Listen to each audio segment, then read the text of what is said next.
Hello বন্ধুরা, unique 360 পক্ষ থেকে সবাইকে জানাই স্বাগতম। আশা করি সকলে অনেক অনেক ভালো আছেন। বন্ধুরা, অনেক সময় আমাদের পেন ড্রাইভ বা মেমোরি কার্ড আমাদের কম্পিউটারে সাপোর্ট করে না বা শো করে না।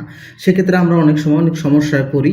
তো এই পেন ড্রাইভটি বা আমাদের মেমোরি কার্ডটি যদি আমাদের কম্পিউটারে সাপোর্ট না করে বা ফোনে সাপোর্ট না করে, সেক্ষেত্রে আমরা এটাকে কিভাবে সাপোর্ট করাতে পারি বা ঠিক করতে পারি, আজকের ভিডিওতে আমি সেটিই দেখিয়ে দেব। আশা করি সম্পূর্ণ ভিডিওটি দেখলে আপনার এই সমস্যাটার সমাধান অতি দ্রুত আপনি পেয়ে যাবেন। তো বন্ধুরা, ভিডিওটি স্কিপ না করে পুরো ভিডিওটি দেখুন। ফিরে আসছি ইন্ট্রোর পর।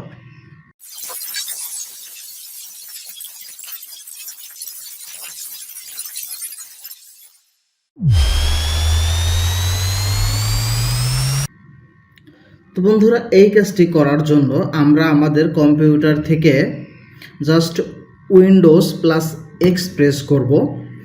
উইন্ডোজ প্লাস এক্স প্রেস করলে আমাদের সামনে ঠিক এরকম একটি বার চলে আসবে।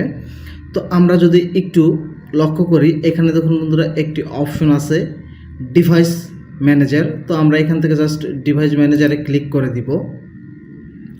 ডিভাইস ম্যানেজারে ক্লিক করার পরে এরকম একটি ইন্টারফেস আপনার সামনে শো করবে। তো ইন্টারফেসটি শো করলে দেখুন বন্ধুরা, একদম নিচে এইখানে আছে universal serial bus controller.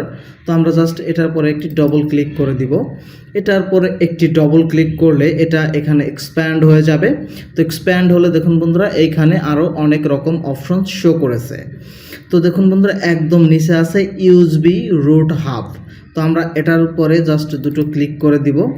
Double click করলে এরকম একটি ইন্টারফেস আপনার সামনে চলে আসবে। তো চলে আসলে দেখুন বন্ধুরা, এইখানে একটি অপশন আছে পাওয়ার ম্যানেজমেন্ট। তো আমরা এইখান থেকে জাস্ট পাওয়ার ম্যানেজমেন্টে একটি ক্লিক করে দিব।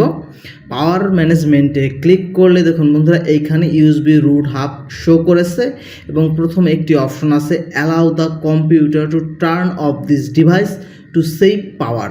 এই যে অপশনটা আছে দেখুন বন্ধুরা, আমার এইখান থেকে এই অপশনটিতে টিক মার্ক করা আছে। তো আপনার কম্পিউটারে যদি এই অপশনটিতে টিক মার্ক করা থাকে, সেক্ষেত্রে এই প্রবলেমটি সবথেকে বেশি দেখা দেয়।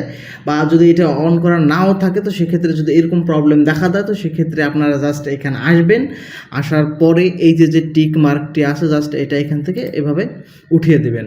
উঠিয়ে দিয়ে যদি আপনি এখান থেকে ওকে করে দেন, ওকে করে দিলেই আপনার কম্পিউটার যে সমস্যাটি ছিল সেটা তাৎক্ষণিকভাবে সলভ হয়ে যাবে এবং দেখবেন আপনি আপনার পোর্টে যে মেমোরি কার্ড অথবা যে পেন ড্রাইভটি দিয়েছেন এবং সেটি সাথে সাথে শো করে যাবে। তো বন্ধুরা, এই ছিল আজকের ভিডিও। আশা করি ভিডিওটি আপনাদের ভালো লেগেছে এবং ভিডিওটি অবশ্যই আপনাদের উপকার আসবে। এমন সুন্দর সুন্দর ভিডিও প্রতিনিয়ত আমাদের চ্যানেলে আপলোড করা হয়।